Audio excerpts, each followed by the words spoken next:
In this video, I'm going to show you how to pay Fairstone online. Now, can you make an online payment? Yes, you can do it. All you have to do is to follow these instructions. When you are logged in into your online account management, click on the product you would like to make a payment towards, navigate to payments, and then click on make a payment. You'll need to choose between a one-time or recurring payment and provide your banking information to complete the process. And if you are asking, can you still make a payment through online banking at the branch or by mail if you have an online account?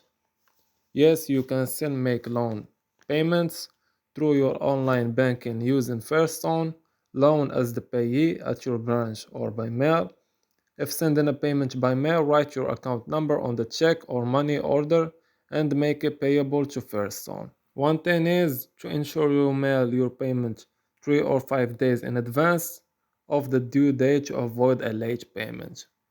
So this was how to pay Fairstone online. As always, thank you for watching.